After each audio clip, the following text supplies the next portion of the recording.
نحمده ونصلي على رسوله الكريم اما بعد فاعوذ بالله من الشيطان الرجيم بسم الله الرحمن الرحيم رب اشرح لي صدري ويسر لي امري واحلل عقدة من لساني يفقهوا قولي۔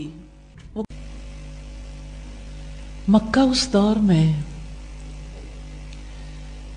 ظلم سے کس قدر بھر چکا تھا، نہ گھر بچے تھے، نہ میدان بچے تھے، نہ مکہ کے ارد گرد کے پہاڑ بچے تھے۔ مرد، عورتیں، بچے سبھی اس کا شکار تھے۔ اور غلاموں کے بارے میں کیا کہیں کہ غلام تو ہر جگہ ہر مقام پر ہی ظلم و ستم کا نشانہ بنا کرتے تھے۔ لیکن جب غلام نبی صلی اللہ علیہ وسلم پر ایمان لے آئے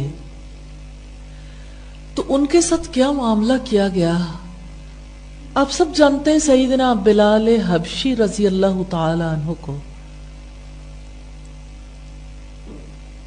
کیا ہی ثابت قدم انسان رب العزت نے دنیا والوں کے لیے مثال بنا دیا تھا۔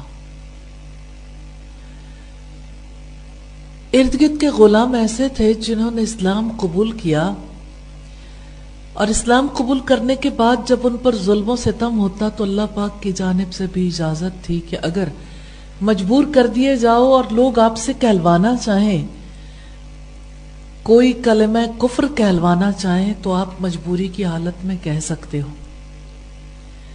لیکن بلال حبشی کسی قیمت پر ایسی بات کہنے کے لیے تیار نہیں تھے۔ بلال حبشی کو ان کا مالک تپتی دھوپ میں لٹا دیتا، کبھی لڑکے پیچھے لگا دیتا، کبھی تپتی دھوپ پر لٹانے کے بعد بھاری چٹان پتھر ان کے سینے پہ رکھ دیتا، حتیٰ کہ ان کے پسلیوں کے چرچرانے کی بھی آواز آتی تھی۔ کوئی پرسان حال نہیں تھا۔ سیدنا بلال حبشی پر ظلم ہوتے دیکھ کر آسمان بھی آنسو بہاتا ہوگا، زمین بھی ان کے غم میں شریک ہوتی ہوگی، لیکن آسمان اور زمین کے درمیان مٹی سے بنے ہوئے انسان کا حوصلہ تو دیکھیے کہ مالک کہتا تھا کہ اب تو چھوڑ دو، ایک بار کہو کہ میں بتوں کو اپنا خدا مانتا ہوں تو تمہیں اس مشقت سے آزاد کر دیں گے۔ اور بلال حبشی کہتے تھے احد احد احد، بے ہوش ہو جاتے تھے، پھر ہوش آتا تھا، پھر احد احد احد، کہ وہ ایک ہے، وہ ایک ہے، وہ ایک ہے۔ پھر سیدنا ابو بکر صدیق رضی اللہ تعالی عنہ نے حضرت بلال حبشی کو خرید کر آزاد کر دیا۔ تو اس موقع پر حضرت بلال نے پوچھا کہ آپ نے مجھے اپنے لیے آزاد کیا ہے تو آپ کے پاس رہتا ہوں، اور اگر اللہ تعالیٰ کے لیے آزاد کیا ہے تو میں اس کی عبادت اور اس کے راستے میں کیے جانے والے کاموں کو اختیار کر لیتا ہوں۔ تو حضرت ابوبکر صدیق نے کہا میں نے آپ کو رب کی خاطر آزاد کیا ہے اور رب کے لیے آزاد کیا ہے۔ تو اس طرح سے بلال حبشی کو اس ظلم سے نجات مل گئی۔ حضرت ابن عباس سے پوچھا سعید بن جبیر نے، کیا مشرکین صحابہ کرام کو اس قدر عذاب دیتے تھے کہ انہیں ترک دین تک معذور قرار دے دیا گیا؟ یعنی اگر وہ دین کو چھوڑ دیں یا دین کے بارے میں کوئی کلمہ ایسا کہہ لیں تو انہیں معذور قرار دیا گیا؟ تو ابن عباس نے کہا کہ ہاں، اللہ کی قسم وہ ان کو اتنا مارتے تھے، اتنا بھوکا پیاسا رکھتے تھے کہ وہ بیچارے سیدھے بیٹھ بھی نہیں سکتے تھے۔ آج آرام دہ بستر پر سونے والے اور سونے والیاں، نرم گرم غذائیں کھانے والے، ہر طرح کے سکون میں رہنے والے کمر درد کی شکایت کرتے ہیں. کیا اس کمر درد کے بارے میں آپ امیجن کر سکتے ہیں جو مسلسل ظلم و تشدد کی وجہ سے صحابہ کرام کو ہوا کرتا تھا؟ کبھی ایسا ہوتا تھا کہ انہیں کفار کا مطالبہ پورا کرنا پڑتا تھا. وہ کہتے تھے کہ اللہ تعالیٰ کی بجائے لات اور عزا تمہارے معبود ہیں، اور مجبوری میں کسی وقت وہ کہہ بھی دیتے تھے تاکہ ظلم سے جان بچا سکیں. حافظ ابن کثیر لکھتے ہیں کہ اللہ تعالیٰ نے اسی لیے یہ حکم اتارا کہ جو اللہ تعالیٰ کے ساتھ اپنے ایمان لانے کے بعد کفر کرے سوائے اس کے جسے مجبور کر دیا گیا ہو، جبکہ اس کا دل ایمان پر مطمئن ہو، لیکن جو کھلے دل سے کفر کرے ان پر اللہ تعالیٰ کا بڑا غضب ہوگا اور ان کے لیے بڑا عذاب ہے. یہ سورہ نحل کی آیت نمبر 106 ہے. تو اب دیکھیے تو صحیح وہ کون لوگ تھے جن پر ظلم و ستم کے پہاڑ توڑے جا رہے تھے. 7 افراد خاص طور پر پورے مکہ میں مشہور ہو گئے تھے کیونکہ ان پر ہونے والا ظلم زبان زد عام تھا. جیسے نبی صلی اللہ علیہ وسلم پر جو ظلم کیا جاتا تھا سیدنا ابو بکر پر، عمار اور ان کی والدہ سمیہ پر، سیدنا صہیب پر، بلال حبشی اور مقداد پر. نبی صلی اللہ علیہ وسلم کی حفاظت تو آپ کے چچا کے توسط سے رب العزت نے کروا دی. حضرت ابو بکر اپنی قوم کی وجہ سے محفوظ ہو گئے، باقی لوگوں کو مشرکوں نے پکڑ لیا. کیا آپ امیجن کر سکتے ہیں؟ انہیں لوہے کی قمیضیں پہنا دیتے تھے اور ان کی چربی کو دھوپ میں پگھلایا جاتا تھا. تپتا لوہا، ظاہر ہے کہ نیچے والی جلد اور نیچے جو چربی ہوا کرتی تھی وہ پگھل جاتی تھی، اور حضرت بلال کسی بھی قیمت پر ان کی بات ماننے کے لیے تیار نہیں تھے. مکہ میں جس خاندان پر سب سے زیادہ ظلم ہوا وہ آل یاسر تھے، یعنی حضرت عمار بن یاسر اور حضرت سمیہ اور ان کے شوہر. بنو مخزوم تپتی دوپہر میں ان کو نکال کر لے جاتے اور تپتے پتھروں پر لٹا کر انہیں ظلم و تشدد کا نشانہ بناتے تھے. ایک دن آپ صلی اللہ علیہ وسلم ان کے پاس سے گزرے. آپ نے فرمایا ابشروا آل عماری و آل یاسر، اے آل یاسر اور آل عمار آپ خوشخبری حاصل کرو، خوش ہو جاؤ کہ تمہارا ٹھکانہ جنت ہے. نبی صلی اللہ علیہ وسلم کی طرف سے دی جانے والی خوشخبری سے انہیں وہ اذیت کتنی ہلکی لگتی ہوگی. سب سے پہلے شہید ہونے والی خاتون حضرت سمیہ اسی خاندان سے تعلق رکھتی تھی.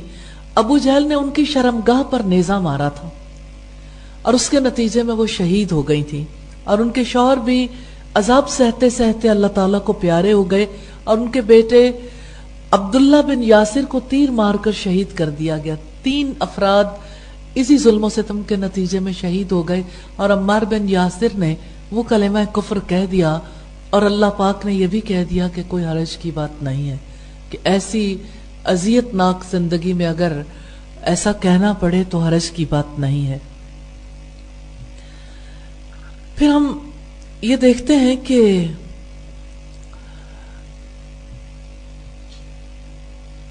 حضرت عمر بن عاص کی ایک روایت ہے، کہتے ہیں کہ میں نے ایک دفعہ حضرت بلال کو دیکھا.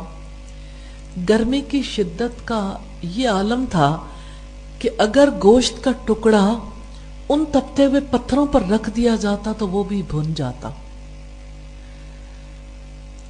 ایسے میں حضرت بلال کو سارا دن رکھا جاتا اور وہ کہتے تھے میں لات اور عزا کو رب ماننے سے انکار کرتا، میں انہیں رب نہیں مانوں گا. امیہ کو اور زیادہ غصہ آتا، وہ بڑھ چڑھ کر پیٹتا تھا اور ان کے حلق پر مکے تانتا تھا. وہ بے ہوش ہو جاتے، ہوش آتا تو پھر وہ احد احد پکارتے تھے. حضرت بلال کے ساتھ ہونے والے ظلم و ستم کو حضرت ابو بکر صدیق نے ختم کرنے کی سعادت حاصل کی جب انہوں نے انہیں خرید کر آزاد کر دیا. خباب بن ارت کو آپ جانتے ہیں کہ وہ کس طرح سے غلام بنے اور جس وقت وہ قیدی بنا لیے گئے پھر انہیں مکہ لا کر فروخت کیا گیا. ام انمار خزائیہ کے آزاد کردہ غلام تھے. تھوڑا سا اس بات میں اختلاف بھی ہے، نیزے اور تلواریں بنایا کرتے تھے، یعنی لوہے کا کام کرتے تھے. انہیں اللہ کی راہ میں اتنا زیادہ تکالیف دی گئی کہ انہیں بعض اوقات یعنی انگاروں پر لٹایا جاتا.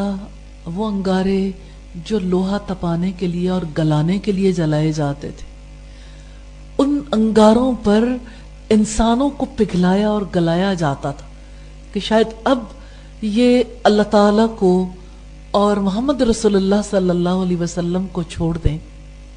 خباب بن ارت نے ایک بار اپنی کمر سے کپڑا اٹھا کر سیدنا عمر کو دکھایا تھا کہ یوں ہمیں تکلیف دی جاتی تھی، کیونکہ ان کی کمر پگھل پگھل کر اپنی اصل حالت ختم کر چکی تھی. یعنی آپ امیجن کر سکتے ہیں جو چیز جل جاتی ہے اس کی کیا کیفیت ہو جاتی ہے. تو یہ جلنے والی چیز انسانی گوشت اور انسانی ہڈیاں اور انسانی جلد تھی جس کو اللہ کی راہ میں جلایا گیا. لرزہ خیز مظالم اور ایسا ایمان جو کبھی ختم نہ ہو. آس بن وائل کے آرڈر پر انہوں نے ایک تلوار تیار کی. جب اجرت لینے کے لیے گئے تو اس نے کہا جب تم محمد کے ساتھ کفر کرو گے پھر میں تمہیں اجرت دوں گا، اس سے پہلے نہیں دوں گا. تو انہوں نے کہا میں محمد کا انکار کبھی نہیں کروں گا. کہنے لگا کہ ٹھیک ہے پھر میں بھی اجرت نہیں دوں گا. تو کہنے لگے کہ آپ مجھے اجرت دو گے اس لیے کہ میں نے محنت کی ہے. تو انہوں نے کہا کہ جب تک محمد سے کفر نہیں کرو گے چاہے تو مر کر بھی جی اٹھے میں تجھے اجرت نہیں دوں گا. حضرت خباب نے کہا کہ میں جب تک حیات ہے محمد کا انکار نہیں کروں گا، اور تم دوبارہ زندہ ہو کر بھی مجھے کہو گے نا انکار کر دو تب بھی انکار نہیں کروں گا. اس نے کہا ٹھیک ہے جب میں مر کے جیوں گا نا تو تمہیں تب اجرت دے دوں گا، اس سے پہلے میں تمہاری اجرت دینے کے لیے تیار نہیں ہوں. اس پر اللہ تعالیٰ نے یہ آیات نازل کی افرائیت الذی کفر بآیاتنا وقال لأوتین مالا وولدا اطلع الغیب ام اتخذ عند الرحمن عہدا. تو کیا آپ نے وہ شخص دیکھا جس نے ہماری آیات کے ساتھ کفر کیا؟ آپ نے دیکھا ہے؟ ہاں، واقعات جب ہم سنتے ہیں تو ہم اپنی امیجنیشنز میں ایسے سفاک لوگوں کو بھی امیجن کرتے ہیں کہ وہ کیسے لوگ تھے جنہیں خود بھی حق کی پہچان نہیں تھی اور وہ تل ملا کر کس طرح کے مظالم ڈھانے کے لیے تیار ہو گئے تھے. اور کہا مجھے ضرور ہی مال اور اولاد دیے جائیں گے. کیا وہ غیب پر مطلع ہوا ہے یا اس نے رحمان کے ہاں سے کوئی عہد لے لیا ہے؟ جب ظلم کی حد ہو گئی تو انہوں نے نبی صلی اللہ علیہ وسلم سے شکایت کی. صحیح بخاری کی روایت ہے سیدنا خباب نے نبی صلی اللہ علیہ وسلم سے اس وقت بات کی جب آپ حرم میں بیٹھے ہوئے تھے اور اپنی چادر کا سائبان بنائے اس کے نیچے آپ تشریف رکھتے تھے. جب سیدنا خباب نے کہا آپ اللہ تعالیٰ سے ہمارے لیے دعا کیوں نہیں کرتے، مدد کی درخواست کیوں نہیں کرتے، تو آپ صلی اللہ علیہ وسلم نے فرمایا آپ سے پہلے ایسے لوگ ہو گزرے ہیں جن کے لیے گڑھے کھودے گئے اور انہیں گڑھے میں گاڑ دیا گیا اور ان کو آرے سے بیچ میں سے چیر دیا گیا، لیکن انہوں نے اللہ تعالیٰ کے دین کو نہیں چھوڑا. تو پھر آپ نے فرمایا کہ کسی کو لوہے کے کنگھیوں سے اس کے گوشت کو ادھیڑ کر رکھ دیا جاتا تھا. آپ اس تکلیف کا اندازہ کر سکتے ہیں، ایک انجیکشن کی سوئی چبھے تو انسان کو کتنی تکلیف ہوتی ہے، اور اگر لوہے کی کنگھیوں سے جلد اور گوشت کو ادھیڑا جائے تو تکلیف کی شدت کا آپ اندازہ کر سکتے ہیں. اور یہ تکلیف اس لیے نہیں دی جا رہی تھی کہ انہوں نے کسی کا کچھ بگاڑا تھا، انہوں نے کسی کے راستے میں کسی قسم کی رکاوٹ ڈالی تھی. یہ تکلیف اس لیے دی جا رہی تھی کہ انہوں نے اپنی آزاد مرضی سے اللہ تعالیٰ کو اپنا رب کیوں کہا؟ محمد رسول اللہ صلی اللہ علیہ وسلم کو اپنا رسول کیوں کہا؟ اب صلی اللہ علیہ وسلم نے فرمایا اللہ کی قسم یہ دین ضرور پایہ تکمیل تک پہنچے گا، اور ایک سوار صنعا سے حضر موت تک سفر کرے گا لیکن اسے اللہ تعالیٰ کی ذات کے سوا کسی کا خوف نہیں ہوگا، زیادہ سے زیادہ یہ خدشہ ہوگا کہ کہیں کوئی بھیڑیا میری بکریاں نہ مار دے، لیکن تم جلد بازی کرتے ہو۔ تو یوں آپ صلی اللہ علیہ وسلم نے اس انداز میں ان سے بات کی کہ وہ مظالم برداشت کرنے کے لیے تیار رہے۔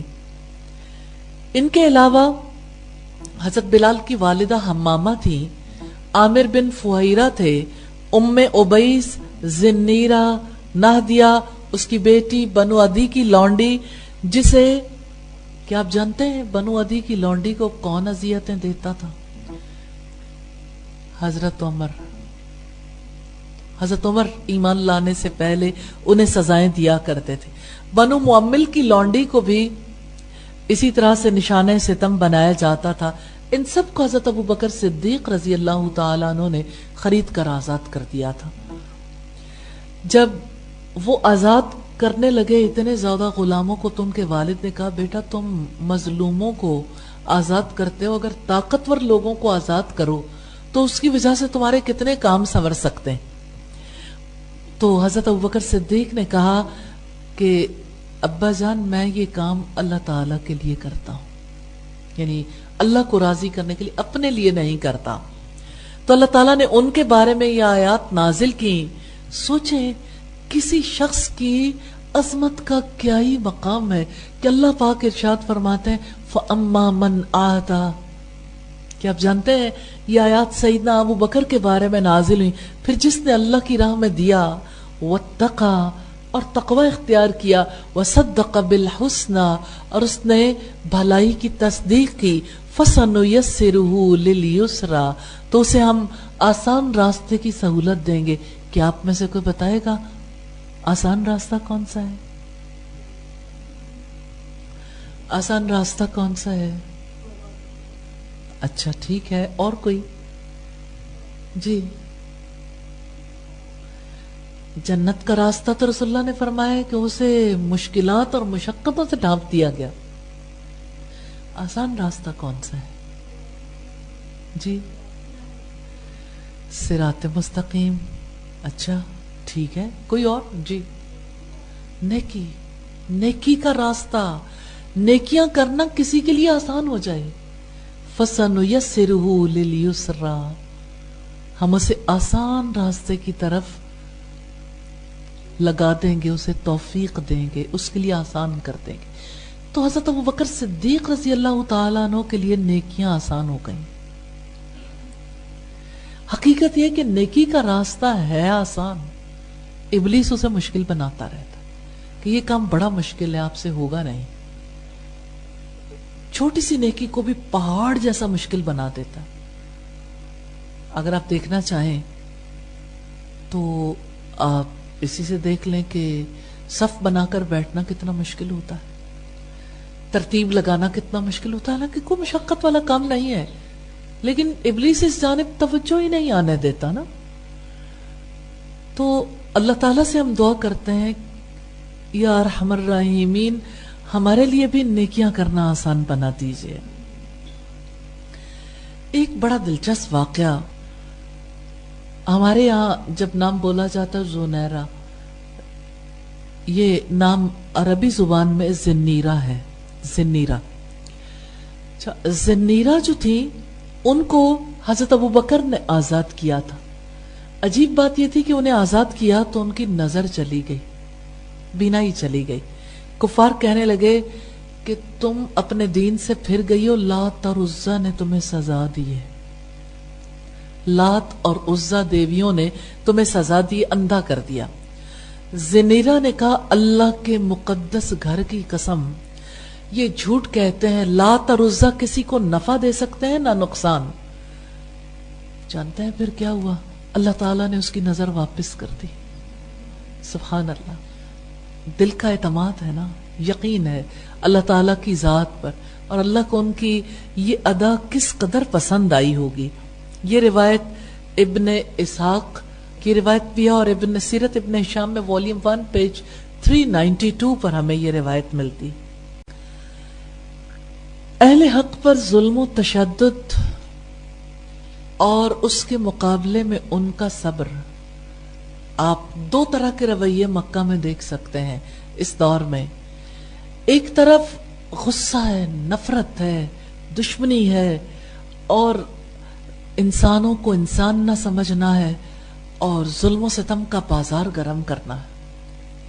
اور دوسری طرف مقابلہ کس چیز سے کیا جا رہا ہے؟ صبر سے. سوال یہ پیدا ہوتا ہے کہ نبی صلی اللہ علیہ وسلم اور ان کے صحابہ پر اتنا تشدد کیوں کیا گیا جبکہ وہ حق پر تھے؟ اللہ تعالیٰ نے انہیں تشدد سے کیوں نہیں بچایا جبکہ وہ اللہ تعالیٰ کا لشکر تھے، اور جبکہ نبی صلی اللہ علیہ وسلم بھی خود موجود تھے؟ ایسا کیوں نہیں ہوا کہ اللہ تعالیٰ نے انہیں اس ظلم و ستم سے بچا لیا؟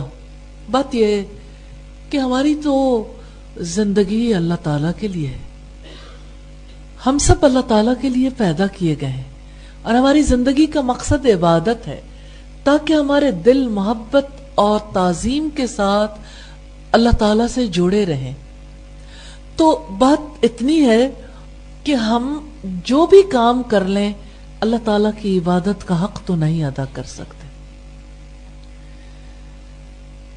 جان دی ہوئی اسی کی تھی، حق تو یہ ہے کہ حق ادا نہ ہوا. حق ادا تو نہیں ہوتا. ہاں، یہ اللہ تعالیٰ کی جانب سے رحمت ہے کہ وہ مومنوں کو مضبوط ہونے کا موقع دیتے. ہمیشہ سونا اس وقت کندن بنتا ہے جس وقت اسے پگھلایا جاتا ہے، پھر اسے خاص شکل میں ڈالا جاتا ہے. جن لوگوں کو اللہ تعالیٰ جنت کے لیے تیار کرتے ہیں انہیں اسی طرح سے پگھلا دیتے ہیں، پھر کھوٹ نکل جاتی. لوگ کہتے ہیں ہمارے اندر کھوٹ ہے، ہمارے دل کے اندر یقین نہیں آتا، ہمارا دل اس طرح سے اللہ تعالیٰ کی ذات پر اعتماد نہیں کرتا. تو بیٹا یاد رکھیے گا، کھوٹ تو پگھل کر ہی نکلتا ہے. ایسا تو نہیں ہو سکتا کہ سونا بھی سالڈ حالت میں موجود رہے اور اسے کسی فارم میں ڈھال بھی سکے. تو اللہ تعالیٰ کا اپنا طریقہ کار ہے جس کے مطابق وہ انسانوں کو مخصوص حالات سے گزروا کر اعلیٰ مقام تک پہنچا دیتے. اب دیکھیے کہ جنت کے اعلیٰ درجات رب العزت نے جن کے لیے رکھے تھے ان کے اعمال ابھی اس پوزیشن میں تو نہیں تھے کہ انہیں اتنا اعلیٰ درجہ دے دیا جاتا. پھر اللہ رب العزت نے ان کے لیے کس طرح سے آسانی پیدا کر دی کہ ان کے لیے ایسے حالات پیدا کر دیے، انہوں نے مشکلات برداشت کی اور عمدہ رویے ان کے جنت تک پہنچانے کے قابل ہو گئے. کیا آپ جانتے ہیں صبر کرنا بنیادی انسانی صفات میں سے. صبر کرنے کا مطلب کیا ہے؟ Self control. اب آپ دیکھیے کہ کسی کی بات پر کسی سے صبر نہیں ہوتا. کسی نے مجھے کیوں کہا کیوں کہا کیوں کہا کیوں کہا بجتا ہی رہتا ہے. ایسا نہیں ہوتا کہ مجھے اس نے چونکہ یہ کہا اس لیے میں نے یوں کہا. پھر جب دل کے اندر بات بجتی ہے تو زبان بھی بجنے لگ جاتی ہے. پھر انسان کے اعضاء بھی وہ اظہار کرنے لگتے ہیں کیونکہ اندر تلخی ہے نا، تو آنکھ بھی شعلے برساتی ہے، زبان بھی شعلے نکالتی ہے. پھر انسان کے جسٹس بھی ایسے ہی ہو جاتے ہیں. یہ ابتدا ہے کیونکہ سیلف کنٹرول نہیں ہے، صبر نہیں ہے. اور اگر اور زیادہ نفرت بڑھ جائے تو اس کا عملی اظہار بھی سامنے آتا ہے. حسد انتقام تک پہنچاتا ہے، لوگ ایک دوسرے کی جان لینے تک تیار ہو جاتے ہیں. اور صبر کرنے والوں کو کتنی بڑی خوشخبری اللہ پاک نے دی ہے، ان اللہ مع الصابرین. یقیناً اللہ تعالی صبر کرنے والوں کے ساتھ ہے. اچھا، میں جب کبھی یہ آیت پڑھتی ہوں تو میں سوچتی ہوں کتنے لوگ ہیں جو یہ محسوس کر سکتے ہیں کہ اللہ تعالیٰ ہمارے ساتھ ہے. اللہ کا ساتھ کون چاہتا ہے؟ یعنی ہر انسان بظاہر تو یہ کہتا ہے کہ میں اللہ تعالیٰ کا قرب، اس کا ساتھ چاہتا ہوں، اس کی مدد چاہتا ہوں، لیکن موقع پر انسان بھول جاتا ہے. موقع پہ اسے صرف اپنا آپ یاد رہتا ہے، اسے صرف یہ یاد رہتا ہے چونکہ مجھے تکلیف پہنچی ہے، چونکہ مجھے اذیت پہنچی ہے، اس لیے میں تو اب بدلہ لینے کا حق رکھتا ہوں. تو صبر کہاں گیا؟ کیوں کہا جائے گا صبر کرنے والوں سے آسمان سے منادی دی جائے گی حشر کے میدان میں، کہاں ہے صبر کرنے والے؟ آج بغیر حساب کتاب کے جنت میں چلے جائیں. کہ ان کا دنیا میں ہی حساب کتاب ہو گیا، کہ ان کو ایسے مراحل سے گزارا گیا کہ اب کسی حساب کتاب کے بغیر وہ جنت میں چلے جائیں، کیونکہ انہوں نے اپنے آپ کو روک کے رکھا گناہ کرنے سے، نیکیوں پر جما کر رکھا. کنٹرول ہے نا یہ بھی، کہ نیکی نہیں چھوڑنی. 5 وقت کی نماز وقت پہ ادا کرنا ہی کافی بھاری معاملہ ہے، صبر کے بغیر تو نہیں ہو سکتا. اور پھر رات کو لیے اٹھنا، پھر اسی طرح سے صدقہ کرنا. ہر میدان میں آپ دیکھیے کہ ایک بار انسان کے لیے کرنا اگر آسان بھی ہو گیا، آئندہ مشکل ہو جاتا ہے. مسلسل زندگی میں ایک روٹین رکھنا بڑے صبر کا معاملہ ہے. ایمان صبر کا تقاضا کرتا ہے. اور جنت میں داخل ہونے والوں کو خوشخبری دی جائے گی. فرشتے کہیں گے کہ جنت میں داخل ہو جاؤ اس وجہ سے کہ تم نے صبر کیا، اس وجہ سے کہ تم نے صبر کیا. سبحان اللہ، صبر کرنے کا کتنا بڑا مقام. آپ کتنا صبر کرتے ہیں جب اپنے مزاج کے خلاف کوئی بات سنتے ہیں، کوئی آپ کو برا بھلا کہہ جائے، کوئی آپ کے بارے میں آپ کی پیٹھ پیچھے بات کر جائے. آپ اس وقت کیسا فیل کرتے ہیں جب آپ کے مزاج کے خلاف کسی ماحول میں آپ کو تھوڑی دیر بھی گزارنی پڑے، مزاج کے خلاف کسی کی بات سننی پڑے؟ صبر مومن کا ہتھیار ہے. اسی لیے رب العزت نے فرمایا یا ایھا الذین آمنوا استعینوا بالصبر والصلاۃ، اے ایمان والو نماز اور صبر سے مدد مانگو. صبر بہت بڑی چیز ہے. ازواجی تعلق میں اگر 2 طرفہ صبر نہ کریں تو رشتہ نبھتا ہی نہیں. اسی وجہ سے آج کی سوسائٹی میں خلا کی ریشو بہت زیادہ بڑھ گئی. لڑکیاں مطالبہ کرتی ہیں طلاق کا، کیونکہ ماں باپ نے بے صبری سکھائی ہے. ہاں، اگر یہودی کہتے تھے بنی اسرائیل لن نصبر علی طعام واحد، ہم ایک کھانے پر ہرگز صبر نہیں کر سکتے، تو آپ یہ بتائیے کہ آج کی بچی اور بچے کو جب ٹرینڈ کیا جاتا ہے، ان کی تربیت کی جاتی ہے، تو کس چیز کو پیش نظر رکھا جاتا ہے؟ انہیں صبر کروایا جائے. جس کو صبر کروایا جائے گا تو مجھے یاد آتا ہے نبی صلی اللہ علیہ وسلم کسی کے گھر میں گئے تو انہیں کہا کھانے کے لیے کچھ ہے تو لے آؤ. تو انہیں شرم آئی کہ گھر میں صرف خشک روٹی کے ٹکڑے ہیں، سوکھی روٹی. کہنے لگے اللہ کے رسول شرم آتی ہے، آپ کے سامنے کیا چیز پیش کریں؟ تو آپ صلی اللہ علیہ وسلم نے کہا کیا ہے؟ انہوں نے کہا سوکھی روٹی. آپ نے کہا لے آؤ، بہت عمدہ ہے. آپ نے اسے پانی میں بھگویا، اس پر نمک چھڑکا، پھر اس سے کہا کہ اچھا کوئی سالن ہے؟ انہوں نے کہا اور تو کچھ نہیں ہے، سرکہ ہے. آپ نے فرمایا سرکہ تو بہت اچھا سالن ہے. امیجن کر سکتے ہیں جو اللہ کا حبیب ہو وہ اپنی حیات میں کس چیز سے خوش ہوتا ہے. آپ کسی بچے کو سوکھی روٹی کے ٹکڑے دے کے دیکھیے گا، آپ کو پتہ چل جائے گا صبر کس میں ہے. میں کہتی ہوں بچے کی بات چھوڑیے، خود اپنے اوپر کسی وقت آزما کے دیکھیے گا کہ سوکھی روٹی کے ساتھ آپ کو اگر 3 ٹائم بھی گزارنے پڑیں تو پھر مزاج کنٹرول ہوتا ہے. گلے شکوے شروع ہو جاتے ہیں، اور یہ کہ یہاں تو ہوتا ہی ایسے ہے، کبھی کوئی فلاں ایسا ہے، فلاں نے ایسا معاملہ کر دیا، اور جانے کیا کیا.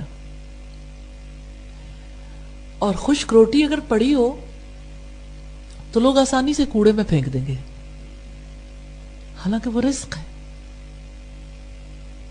خشک روٹی کو اگر پانی لگا کر استعمال کر لیا جائے، یعنی اسے گرم کر لیں ہلکا سا گھی لگا کے، تو وہ بہت عمدہ ذائقے والی بن جاتی ہے۔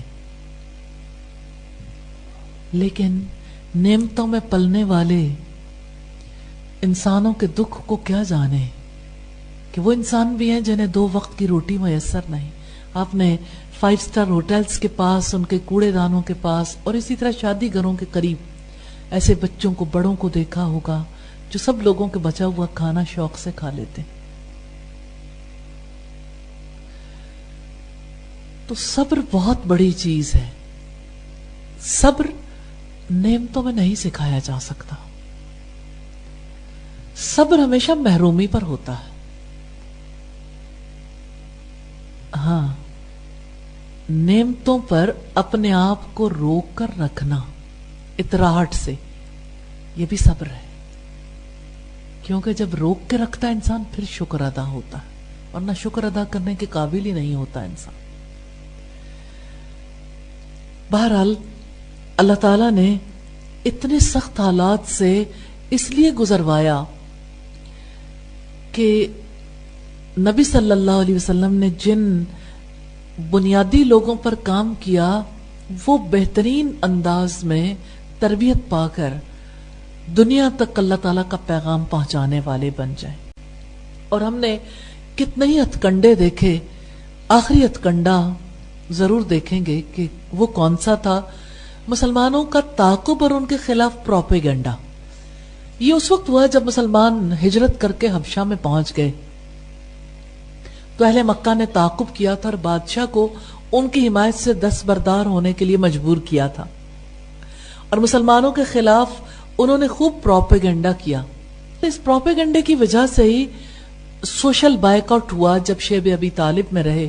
نبی صلی اللہ علیہ وسلم کو قتل کرنے کی سازشیں بھی اسی سلسلے کی کڑی ہیں، اور آپ کے خلاف جنگی کاروائیاں جو ہوئیں یہ بھی پروپیگنڈا اور تعاقب کی ہی کڑی ہیں۔ تو یوں ہم دیکھتے ہیں کہ آپ صلی اللہ علیہ وسلم اللہ تعالیٰ کے دین کا پیغام پہنچانے کے لیے مصروف عمل ہیں۔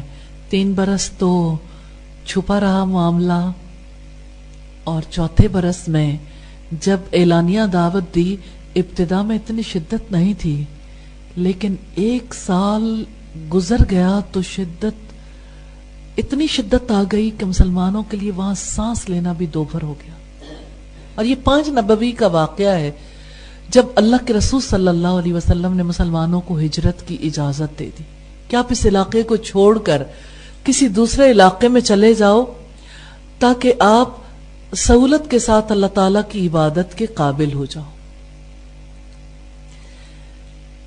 ہجرتیں یوں تو بہت تکلیف دہ ہوتی ہیں۔ جب ہجرت ہوتی ہے، ہجرت کرنے والا وطن بھی چھوڑتا ہے، کاروبار بھی چھوڑتا ہے، گھر بار بھی چھوڑتا ہے، رشتہ دار بھی چھوڑتا ہے، لیکن ہجرت کر کے کتنا بڑا درجہ پا لیتا ہے۔ دنیا حاصل کرنے کے لیے تو بہت لوگ مائیگریٹ کر جاتے ہیں، امیگریشن حاصل کرنے کے لیے بے چین رہتے ہیں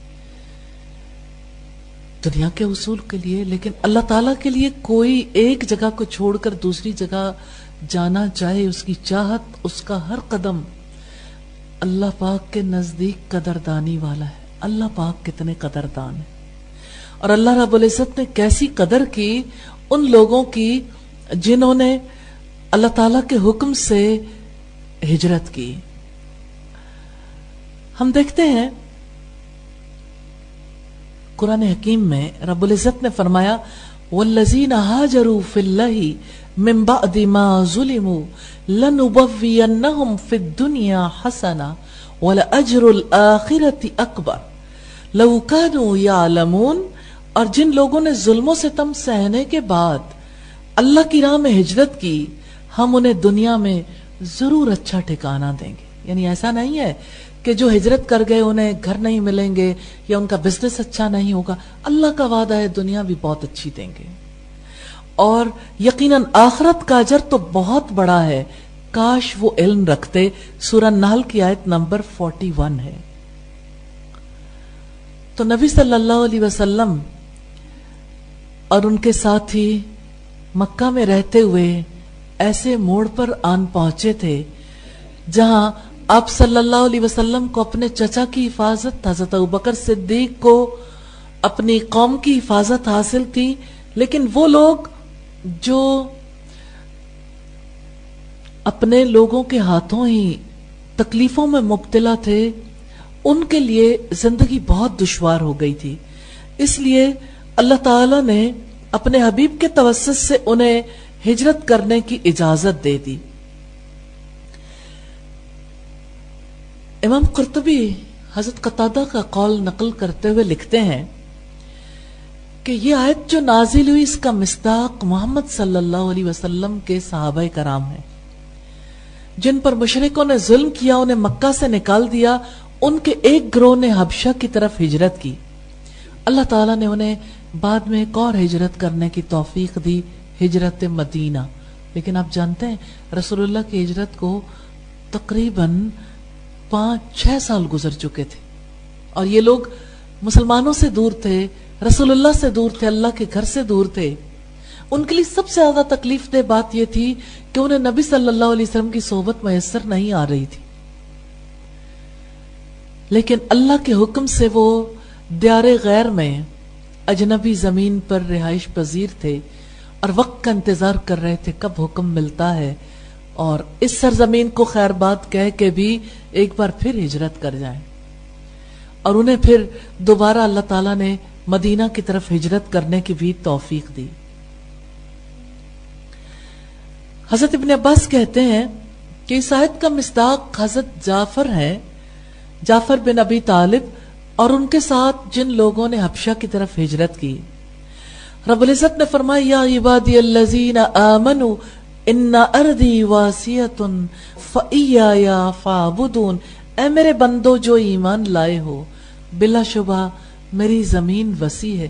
سوچیں کسی کے پاؤں میں زنجیریں ہیں، کسی کے ہاتھوں میں زنجیریں ہیں، کسی کے پاؤں میں بیڑیاں ہیں، کسی کی گردن میں توق ہے، کسی کو جانوروں کی طرح گلے میں پٹا ڈالا ہوا ہے ماں باپ نے اور کھونٹے کے ساتھ باندھ رکھا ہے. وہ جانور نہیں تھے، انہی کے بچے تھے. اپنے ہی بچوں کو ماں باپ، چچا تایا، قریبی رشتہ دار ایسی حالت تک پہنچا سکتے ہیں. ہاں، جب عقیدہ فرق ہو جائے تو لوگ اسی طرح سے دشمن ہو جایا کرتے ہیں. ایسی دشمنی جب ہو گئی، کیا اپنوں کے ہاتھوں ابو جندل نے تکلیف نہیں کاٹی تھی؟ بیڑیوں اور زنجیروں میں جکڑے ہوئے تھے. جب بے بسی کی تصویر بنے، صلح حدیبیہ کے موقع پر سب مسلمانوں کے سامنے جا پہنچے تو مسلمان شدید غم کی حالت میں آگئے، حتیٰ کہ رسول اللہ نے جب ان سے کہا کہ اب ہم عمرہ نہیں کر پائیں گے، احرام کھول دو، سر منڈوا دو، جانور قربان کر دو، تو اس قدر وہ سن تھے کہ وہ رسول اللہ کی بات بھی نہیں مان پائے. تو حضرت ام سلمہ نے مشورہ دیا تھا کہ وہ اس وقت صدمے میں ہے، آپ جا کے یہ کام کر لیں، پیچھے پیچھے کر لیں گے. پھر جب رسول اللہ نے جا کے یہ تینوں کام کیے تو پیچھے پیچھے سب صحابہ نے کر لیے. میں صدمے کی شدت کی بات کرنا چاہتی ہوں جنہیں دیکھ کر مسلمان اتنے صدمے میں تھے. اب سوچئے اس دل کو کتنا صدمہ ہوگا. یہ مکہ کے ہر دوسرے گھر کی حالت تھی اور ہر گھر میں رہنے والے جو ظلم و ستم کا نشانہ بنے ہوئے تھے ان کے لیے یہ آیت کس قدر دل کو تقویت دینے والی، ٹھنڈک پہنچانے والی تھی. جیسے صحراؤں میں ہولے سے چلے باد نسیم، جیسے بیمار کو بے وجہ قرار آ جائے. کیسا قرار آیا ہوگا دل کو. اور آپ سوچئے کہ وہ امیجن بھی نہیں کر سکتے تھے کہ ہم ان لوگوں کی غلامی سے، ان کے چنگل سے چھوٹ کے کہیں جا سکتے ہیں. اور اللہ پاک نے ان کے لیے راستہ بنا دیا.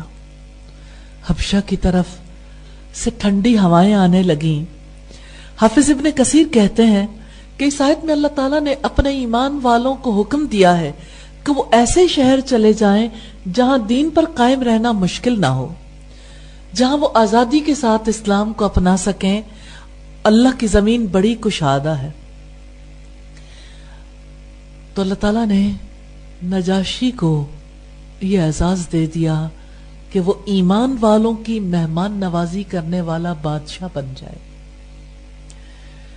ہجرت حبشہ کا بہت بڑا سبب مسلمانوں کو بھوکا پیاسا رکھنا، تپتی زمین پر آگ پر لٹانا تاکہ انہیں ان کے دین سے برگشتہ کیا جا سکے.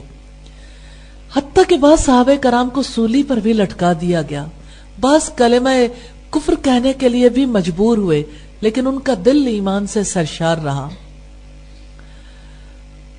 تو جب آپ صلی اللہ علیہ وسلم نے یہ صورتحال دیکھی کہ میں تو ابو طالب کی امان کی وجہ سے سکون میں ہوں لیکن باقی لوگوں کے حالات بہت خراب ہیں، اس وقت آپ نے فرمایا اگر آپ لوگ حبشہ کی طرف ہجرت کر جاؤ تو آپ کے لیے بہتر ہے، کیونکہ وہاں ایک بادشاہ ہے جس کے ہاں کسی پر ظلم نہیں ہوتا. کیسے پتا چلا تھا رسول اللہ کو؟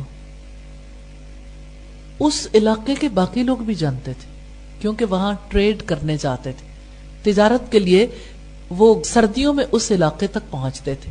سوڈان جسے کہتے ہیں، یہ حبشیوں کا علاقہ تھا، لیکن ان کے یہاں رنگ کالے ضرور تھے، دل کالے نہیں تھے، کیونکہ ان کے یہاں عادل بادشاہ تھا جو کسی ظلم کو برداشت نہیں کرتا تھا. آپ نے فرمایا حبشہ سچائی کی سرزمین ہے. جب میں رسول اللہ صلی اللہ علیہ وسلم کی اس حدیث کو پڑھتی ہوں تو میرا دل چاہتا ہے میں حبشہ جا کے دیکھوں، میں اس علاقے میں پہنچوں، سچائی کی سرزمین کا آج کیا حال ہے. آپ نے فرمایا تم وہاں رہو یہاں تک کہ اللہ تعالیٰ تمہارے لیے کشادگی کی کوئی صورت پیدا کر دے. سلسلہ احادیث صحیحہ میں یہ 3190 نمبر پر حدیث ہے. ہجرت حبشہ کے پیچھے کیا اسباب تھے؟ نبی صلی اللہ علیہ وسلم چاہتے تھے کہ دین اسلام کی نشر و اشاعت ہو، اور مکہ کے شہر سے جب لوگ دور جا رہے تھے تو وہاں اسلام کے پھیلنے کے امکانات بھی تھے. اب صلی اللہ علیہ وسلم نے صحابہ کرام سے یہ کہا تھا تفرقوا فی الارض، زمین میں پھیل جاؤ. صحابہ کرام نے دریافت کیا اللہ کے رسول ہم کہاں جائیں، ہر طرف تو راستے بند ہیں. آپ نے فرمایا ہاں ہونا، اس طرف ادھر چلے جاؤ، یعنی سرزمین حبشہ کی طرف آپ صلی اللہ علیہ وسلم نے اشارہ کیا. مصنف عبد الرزاق کی روایت ہے، والیوم 5 پیج 159. اصل میں اپنے دین کو بچانا، فتنے میں مبتلا ہونے سے بچنا، یہ ہجرت حبشہ کے اہم اسباب میں سے ہے. تو سختیوں کے وقت مسلمان حبشہ کی طرف ہجرت کر گئے. پھر بیرون مکہ دعوت دین کو پھیلانا یہ ایک بہت بڑا سبب تھا. اللہ تعالیٰ نے مشقتوں سے گزارا، لیکن مکہ سے باہر بھی دین کو پھیلنے کے لیے امکانات پیدا کر دیے. تو ہجرت حبشہ دعوتی سرگرمیوں میں وسعت کے لیے پیش آئی. حبشہ میں عیسائیوں کی حکومت تھی اور مسلمانوں کے دل میں یہ خیال تھا کہ وہاں اسلامی دعوت پھیل سکے گی، اور اس کی ذمہ داری کس کے سپرد کی گئی تھی کہ آپ جانتے ہیں؟ جی حضرت جعفر کے سپرد کی گئی تھی. حضرت جعفر کو یہ ذمہ داری دی گئی تھی. پھر نجاشی ایمان لے آیا، دیگر افراد بھی ایمان لے آیا، یعنی وقت کا بادشاہ ہی مسلمان ہو گیا. آپ امیجن کر سکتے ہیں کہ کسی ملک میں اسلام پہنچا، یعنی افراد پہنچے، مسلمان پہنچے ہیں، اور اس طرح سے وہاں کے لوگوں نے ان کے طرز عمل کو دیکھا تو بادشاہ تک اسلام لے آیا. کتنے درباری اور کتنے ہی لوگ اسلام لے آئے. صحیح بخاری میں کہ جب اشری قبیلے کے لوگوں کی حضرت جعفر سے ملاقات ہوئی تو انہوں نے فرمایا بے شک اللہ کے رسول نے ہمیں یہاں بھیجا ہے، یہاں رکنے کا ہمیں حکم دیا ہے، لہذا تم بھی ہمارے پاس ٹھہرو. تو ہجرت حبشہ اصل میں دعوتی مشن تھا. آپ کبھی کسی دعوتی مشن پر کہیں گئے ہیں؟ زندگی میں کبھی سوچا ہے کہ سیر و تفریح کے لیے بھی نکلتے ہیں، رشتہ داروں سے ملاقات کے لیے بھی نکلتے ہیں، لوگ تجارت کے لیے بھی نکلتے ہیں، لوگ اپنی ضروریات کو پورا کرنے کے لیے بھی نکلتے ہیں۔ کبھی آپ کسی دعوتی مشن پر نکلے ہیں؟ جو دل حضرت جعفر کے پاس تھا، جو صلاحیت حضرت جعفر کے پاس اور اس وقت کے مسلمانوں کے پاس تھی، کون سی صلاحیت اللہ پاک نے آپ کو نہیں دی؟ کیا آپ آنکھیں نہیں رکھتے، کان نہیں رکھتے، یا دل اور دماغ نہیں رکھتے، صحیح جسم نہیں رکھتے؟ اصل بات یہ ہے کہ دعوتی مشن پر جانے کا ارادہ نہیں رکھتے، اس کو اپنی زندگی کے پروگرام میں شامل نہیں کیا، یوں اس رخ سے کبھی سوچا نہیں۔ مجھے امریکہ سے چھپنے والے انسائکلوپیڈیا کی بات یاد آتی ہے۔ پیج نمبر 392 پر تحریر ہے ہیومنز اینڈ دیئر ریلیجنز۔ اس انسائکلوپیڈیا میں اسلام کے بارے میں بھی آرٹیکلز ہیں دیگر ریلیجنز کی طرح۔ محمد صلی اللہ علیہ وسلم اور دین اسلام کے بارے میں عیسائی مصنف لکھتا ہے کہ اس نے انسانوں کی سوچ کا رخ بدل ڈالا۔ ہاں یہ سچ ہے، یہ دین انسانوں کی سوچ کا رخ بدلتا ہے، دل بدل دیتا ہے، اور پھر اس کی وجہ سے انسانوں کی سرگرمیاں اور ان کی زندگی پوری کی پوری اس کے مطابق بدل جاتی ہے۔ آپ بھی اللہ سے دعا کر لینا کہ اللہ تعالیٰ سوچ کا رخ بدل دے اور زندگی کا رخ بھی بدل دے۔ اللہ تعالیٰ دعوتی مشن کو قبول کرنے کی اور دعوتی مشن پر جانے کی بھی توفیق دے دے۔ سبحانک اللہم و بحمدک نشہد ان لا الہ الا انت نستغفرک و نتوب الیک۔ السلام علیکم ورحمۃ اللہ وبرکاتہ۔